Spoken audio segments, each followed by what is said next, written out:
Congress rowdy ముక్కలు రెచ్చిపోతున్నారు. దాడులకు తెగబడుతూ భయానక వాతావరణం సృష్టిస్తున్నారు. ఏకంగా తెలంగాణ తొలి సీఎం బీఆర్ఎస్ అధినేత కేసీఆర్ గజ్వేల్ ఎమ్మెల్యే క్యాంప్ ఆఫీస్పై దాడి చేసి ఫర్నిచర్ ధ్వంసం చేశారు.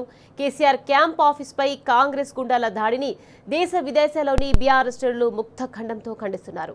ఇది ముమ్మాటికి ప్రజాస్వామ్యంపై జరిగిన దాడిగా అభివర్ణిస్తూ ఎక్కడికక్కడ ఆందోళనలు చేపట్టాయి. అమెరికాలోని న్యూయార్క్ టైమ్స్ స్క్వేర్ వద్ద బీఆర్ఎస్ యుఎస్ఏ శ్రేణులు పెద్ద ఎత్తున నిరసన చేపట్టారు.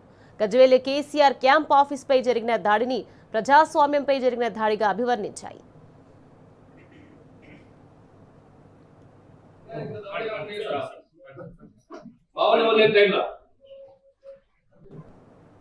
ఈ నిరసన కార్యక్రమంలో బీఆర్ఎస్ ఎన్ఆర్ఐ నాయకులు మహేష్ బీగాల, మహేష్ తన్నీర్, డాక్టర్ ఎర్రంరెడ్డి తిరుపతి రెడ్డి, రవీందర్ దొన్నపనేని, నరసింహారావు నాగులపంచ, భాస్కర్ పిన్నా, రజనీకాంత్ కొసనం, కిషోర్ రెడ్డి, కొండల్ పొలసాని శ్రీనివాస్ రెడ్డి, జక్కిరెడ్డి, రిషి, సంతోష్ రోఖండ్ల, ప్రవీణ్ రెడ్డి, బుచ్చిబాబు పాల్గొన్నారు. ప్రజానికం ఈ కాంగ్రెస్ ప్రభుత్వంతో ప్రజాపాలన అన్నారు. ఇది ప్రజాపాలన అంటే దోచుకోవడు, గుంజుకోవడు, కొట్టుడా, మీద పడి గుంజుడా, ఫోటోలు. ముఖ్యమంత్రి రేవంత్ రెడ్డి గారు, మీరు ముఖ్యమంత్రి అండి, అది మీకు అర్థం కావట్లేదు. ఊరికే ఫోటోలు పెట్టుకొని మరి నేను ముఖ్యమంత్రి అని చెప్పుకోవాల్సిన దీనస్థితిలోకి వెళ్ళకండి. డెవలప్మెంట్ చేయండి. డెవలప్మెంట్ తోటి ప్రజల మనసును గెలుచుకోండి. అంతే తప్ప ఈ విధంగా చేయడం వల్ల ప్రజల మనసును గెలుచుకోలేరన్నాడు. మన యొక్క తెలంగాణను కొట్లాడి తీసుకురావడే కాక కేసీఆర్ గారు తెలంగాణ నిర్మిస్తే విధ్వంసమే ధ్యేయంగా ఈ కాంగ్రెస్ ప్రభుత్వం రేవంత్ రెడ్డి గారి పరిపాలన జరుగుతుంది. రావడంతో కూల్చివేతలు స్టార్ట్ చేశారు. ఇలా సాక్షాత్తు ప్రజాస్వామ్యం మన యొక్క గవర్నమెంట్ ఆఫీసులు అనేటువంటి దేవాలయాలతో సమానం. ఆ యొక్క క్యాంప్ ఆఫీస్ అంటే ప్రతిపక్ష నేత క్యాంప్ ఆఫీస్ అంటే ఒక దేవాలయంతో సమానం. ఆ యొక్క దేవాలయాన్ని మీదే కాంగ్రెస్ రౌడీ మీకలు వచ్చి దాడి చేయడం అయితే ప్రజాస్వామ్యవాదులంతా ఖండించాలి. నుంచి ఎన్ఆర్ఐలు అందరికీ అప్పీల్ చేస్తున్నాను నేను. అందరూ కూడా ఈ కాంగ్రెస్ ప్రభుత్వాన్ని తక్షణమే గద్దెదించాలి. వీళ్ళని ప్రజాస్వామ్యవాదులంతా మేధావులంతా దీన్ని ఖండించాలి. మన గజ్వేల్లో భారత రాష్ట్ర సమితి కార్యాలయంపై కాంగ్రెస్ మూకలు జరిపిన దాడిని ఒక ఎన్ఆర్ఐగా మేమందరము ఖండిస్తున్నాము.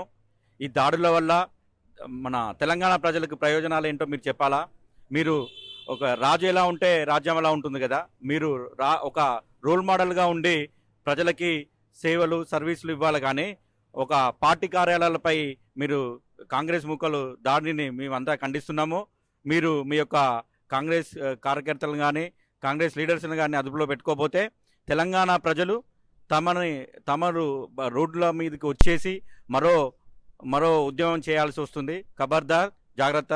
బాపు కేసీఆర్ గారు ఇవాళ గజ్వేల్లో తెలంగాణ క్యాంప్ కార్యాలయంలో ఎమ్మెల్యే క్యాంప్ కార్యాలయంలో కేసీఆర్ గారి ఫోటో తీసి రేవంత్ రెడ్డి గారి ఫోటో పెట్టడం అనేది చాలా అత్యంత హేతుకరమైన చర్య. సో ఇలాంటి చర్యలు చేయడం వల్ల మీకు ఏదో కేసీఆర్ గారిని కించపరిచడము, కేసీఆర్ గారిని చేద్దామని చూస్తే ఎంత చేసినా కూడా మీరు కేసీఆర్ గారికి ఇంకా మంచి పేరే వస్తుంది. కానీ మీరు నేను రేవంత్ రెడ్డి నా పాలన నడవాలి, ఇది గుండా రాజ్యము అని చెప్పి చూస్తే ఇది కాదు. అసలు కాంగ్రెస్ పాలన అంటే ఇలా ఎప్పుడు చూడలేదు. అసలు ఏం జరుగుతుంది? ఈ కాంగ్రెస్ వాళ్ళకి, బీజేపీ వాళ్ళకి దోచిపెట్టడానికి వాళ్ళకు ఒక ప్రయోగశాలగా ఈరోజు ఈ రాష్ట్రం మారిపోయింది. తెలంగాణ పౌర సమాజం, తెలంగాణ ప్రజలు చాలా తీవ్రంగా ఆలోచించాల్సిన సమయం, తరుణం ఆసనమైపోయింది. ఎవరిని ఎన్నుకున్నాం మనం? ఏం జరుగుతుంది? ఏం చేస్తున్నారు? మన రాష్ట్రాన్ని ఎటు తీసుకెళ్తున్నారు? మన రాష్ట్రంలో ఉండే అధిక శాతమైన ఎస్సీ, బీసీ, మైనారిటీ ప్రజలకు, సోదరులకు ఏం జరుగుతుంది? ఏం ప్రామిస్లు ఇచ్చారు? ఏం ఒరుగుతుంది? ఒక్కసారి ఆలోచించండి. మన కేసీఆర్ గారు ఏం చేశారు? ఈరోజు ఏం జరుగుతుంది కాంగ్రెస్లో? చాలా తీవ్రంగా మన ప్రజలు ఆలోచించి సరైన నిర్ణయము, సరైన సందర్భంలో తీసుకోవాల్సిన సమయం ఆసనం అయిపోయింది.